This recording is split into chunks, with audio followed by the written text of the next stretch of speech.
All right, so Eve Purdy.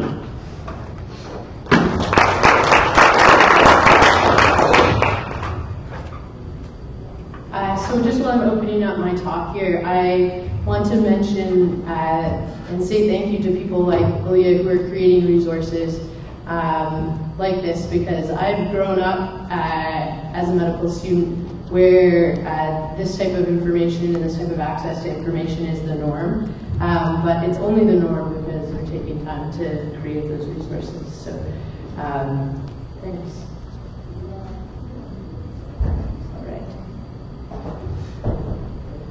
So I'm going to change gears a little bit and speak mostly about point-of-care resources, actually.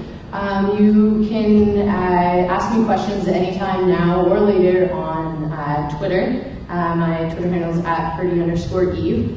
I don't have any financial conflicts of interest, but I think in the context of this presentation, it is important to note that I am affiliated with a number of blogs and online projects, which may bias me in some ways, but I'll try to mitigate that. I have a number of objectives today, mostly related to making you aware of some point-of-care resources, but more importantly, I want us as a group to reflect a bit on how we and how learners use resources at the point of care. And I'll introduce you to kind of a neat educational intervention that I was exposed to as a medical student. So I'm not sure how many of you have seen this curve before. It represents the number of open access medical education resources in the past decade. And you can see that there's been an exponential growth of these resources. This curve represents blogs and podcasts as well as websites. But it really demonstrates fairly significant and profound growth of open and freely available learning resources for students. I've done some research on how Canadian emergency medicine residents are using open access resources, and basically we can say that it's ubiquitous. Over 90% of residents are using podcasts, many are using medical blogs, and many are actually turning to video resources as well. So this is something that is common amongst emergency medicine residents and learners. And it really ends up creating kind of an interesting learning network for us. So this is an example of how I learned about EKGs. So you can see that there are some in-person people who had taught me lots about EKGs, preceptors, peers. We even have some lecture notes. But there's also this online network of blogs and apps and different resources that I've used to learn about EKGs. But interestingly, there's actually very little evidence available on how learners are using resources at the point of care for just-in-time learning. So we haven't really studied how learners are learning in the department about specific patients or answering clinical questions at the point of care. We do know that there was a study done at the University of Toronto that showed that staff physicians, residents, and medical students are using a smartphone at least daily, over 85% of these groups. And I would argue that for the medical students and residents, it is probably approaching 100%. I think it was probably the staff group that might have been bringing down that number. But we also know that 64% of the time spent on smartphones by medical students and residents is spent searching for information. But we don't know where they're finding that information, how they're learning. We know that there are apps. There's all sorts of apps. Some are free, some are close to free, and some are subscription-based and can be quite costly. But schools are really struggling to understand how these resources are affecting education. There's little data about the benefits and drawbacks of app use and how they impact efficiency. So as a medical student, I recognized that I was using these resources at the point of care with very little guidance and very little kind of understanding of the implications. And so I actually met Nadim Lalani. He's a emerged doc at the University of Saskatchewan and assistant program director there. And I approached him about doing an elective that would be clinical emergency medicine, but also have a focus on point of care resource use. And luckily, he's always keen to help learners in unique educational opportunities. So we designed a curriculum and we crowdsourced it on social media, actually got feedback from many people in this room and from around the world. And I did a 3-week elective that was a full complement of clinical shifts, but also each week had a different component of evaluating my resource use. And one of the big components of that was keeping a logbook of patients I saw, resources that I accessed at the point of care, and the type of information that I was getting from those resources.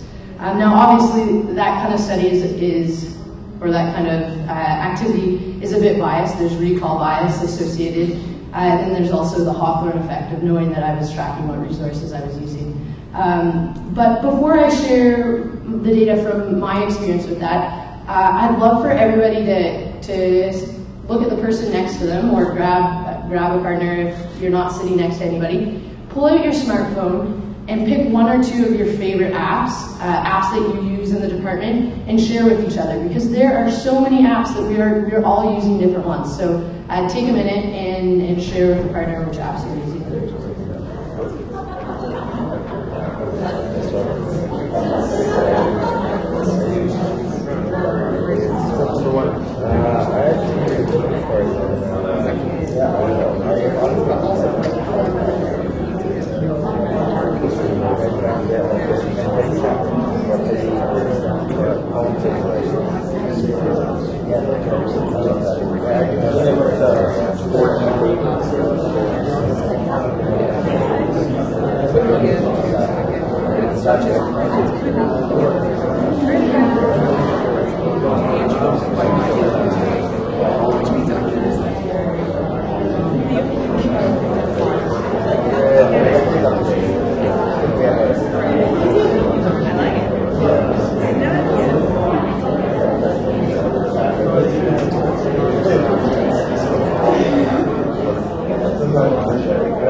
All day, and in fact, I would encourage you to continue this discussion once the talk is over and once you get back in the department with your colleagues and learners.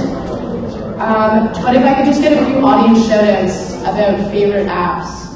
Evernote. Evernote, nice. Do you share Evernote? Like, do you have shared files in Evernote? Yep. Cool. Other favorite apps? MedCalc. MedCalc, nice. Evernote, MedCalc, excellent. Feedly. Which one? Feedly. Feedly, Yeah. nice. Do you use that at the point of care? Do you use that? No, never. Okay. Mostly on More, yeah. Feedly's awesome. So, I kept this logbook, and then I took a look at the resources that I was using. As it turns out, I was using my smartphone and a point of care resource for over 50% of the patients that I was seeing in the emergency department. So this is pretty common. As a learner, I'm turning to these resources very often, every shift that I work. I'll highlight a few of the resources up there in a second, but I wanted to point out that UpToDate is here. I won't talk about UpToDate. I used it only in about 10% of the patients that I saw, and I have since kind of stopped using my subscription to UpToDate, because I found that I was getting enough information freely from these other sources. So I'll quickly run through a few of the resources that as a medical student I used at the point of care. One is Diagnosis Source, which is basically an app that helps you bolster your differential diagnosis. And the way that I used this was I would see a patient, I would come up with my differential diagnosis, and then I'd often kind of check to see if I'd missed something big. I think that I actually could see a progression of using this a bit less, as I rotated through emergency medicine rotations, but certainly when I did this elective at the beginning, towards the beginning of clerkship, I used it very frequently.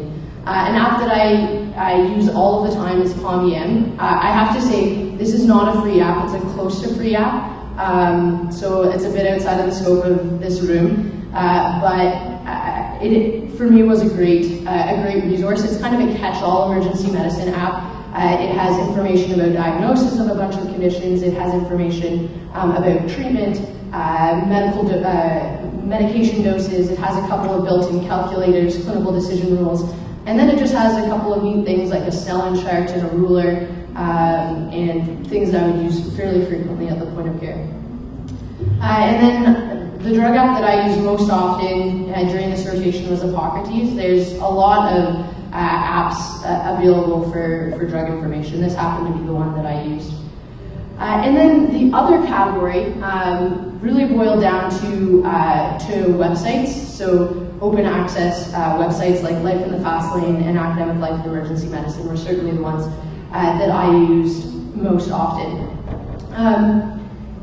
What I think is important to note about these open access resources is that there's easy ways to find them. So if you just Google a clinical question, you'll get a whole myriad of sites that aren't necessarily medical or aren't necessarily open access. You'll get taken to a paid site. But there are a few really great ways to access this information efficiently. So one app, it's kind of a catch-all app for these resources, is called AgileMD.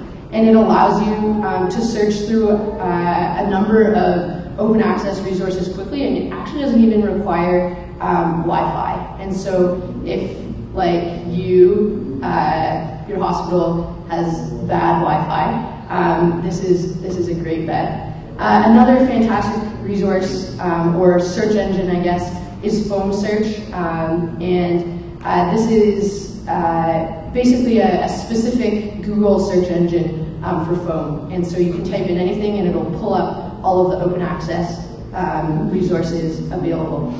So if you're searching for phone and you need to find it quickly, these two apps are great. I mean, these two resources are great. So just when I was getting comfortable, it was about 2 weeks into my elective, and I was getting used to tracking my point of care resources, and I was talking with Nadim a lot about them.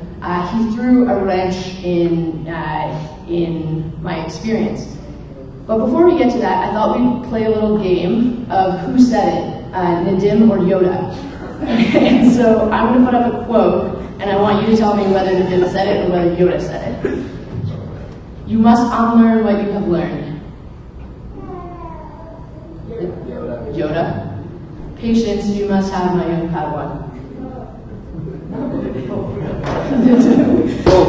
Both. Already know you that which you need. Yoda. Yeah, the grammar gives that one away for sure. Always pass on what you've learned. And train yourself to let go of everything you fear to lose. Buddha. So interestingly, Yoda did say all of these things, but Nadim also said all of these things at one point in my elective experience. But I think this last one, train yourself to let go of everything you fear to lose, is why he came up with this next intervention. So he decided that I was feeling good, I was keeping track of my resources.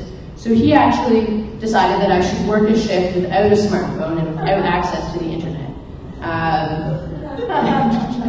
Which at first was a bit stressful. When I was a kid, I was really active and broke lots of limbs. And really what this felt like was a limb being broken, or something that I'm so used to having a function of being taken away. And I didn't realize that until it was. So it kind of felt like when I dislocated my shoulder, or when I broke my leg, or when I broke my arm, or when I broke my leg again.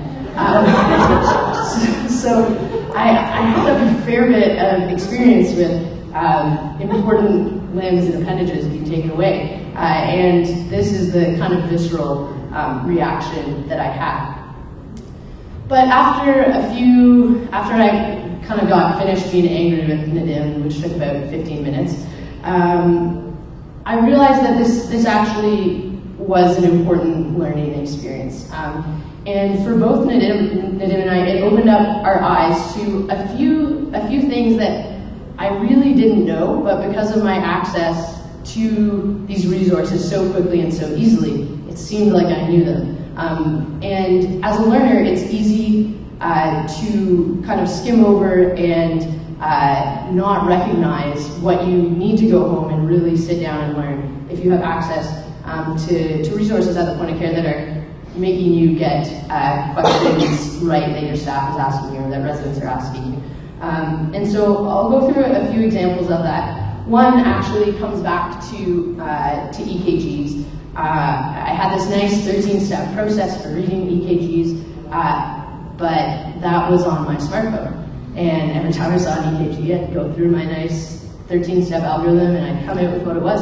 But I didn't really have this process ingrained as a part of who I am. So when Nadim put an EKG in front of me and I didn't have access to my nice little step process for reading an EKG, I struggled, and it became very obvious to him and I. We both kind of laughed, actually, and he didn't even need to say, this needs to be something you need to get better at. I just went home, and you saw the learning network earlier. That was a product of recognizing that I needed help to read EKGs.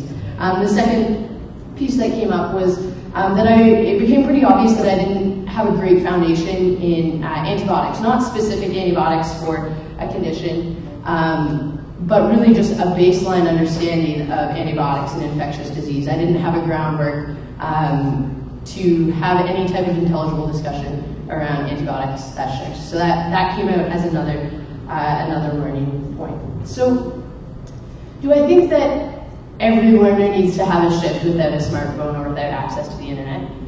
I don't. I think that's probably a bit dramatic, and I don't think that it's probably feasible in every department. It worked for us that day because it was a slower day in the department and I could bother Nadim with all of the questions that inevitably came up.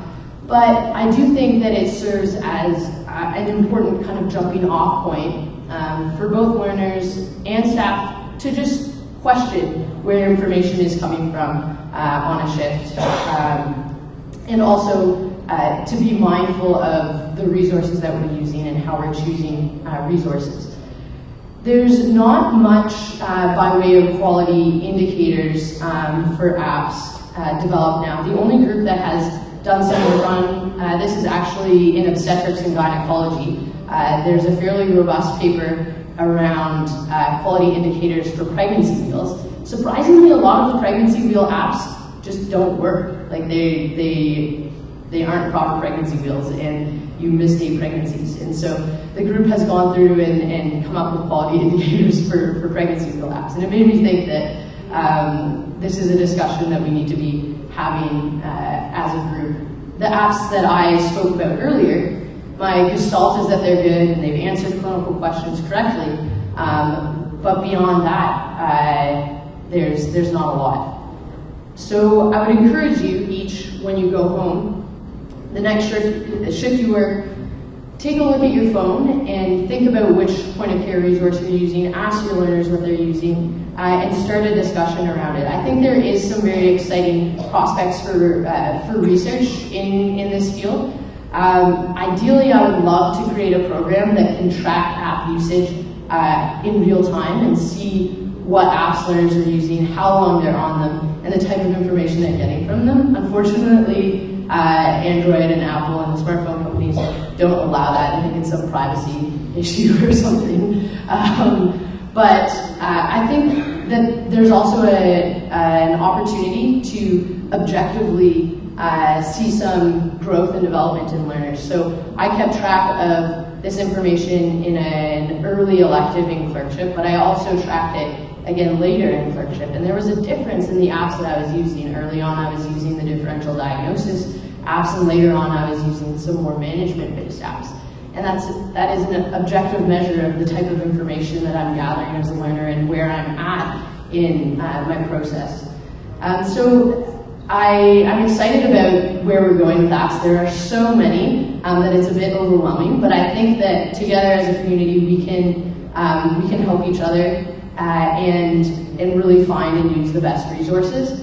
I have created a number of blog posts related to point-of-care resource use for medical students, and as Aaliyah pointed out, learners need different things at different times. So the list that I've come up with may not be useful to this group in the audience. You may be needing something completely different than I needed. But you could pass it along to medical students that you're working with, and it's on my blog, Manu at Corde, and it's specifically related to the emergency department, but I have a whole series for different rotations during clerkship. So I'll leave you with this quote from Yoda. Again, train yourself to let go of everything you fear to lose. And I think that represents my experience well with apps, and it's something that I'm going to be thinking about moving forward. Be happy to take questions while we listen to Jody Mitchell.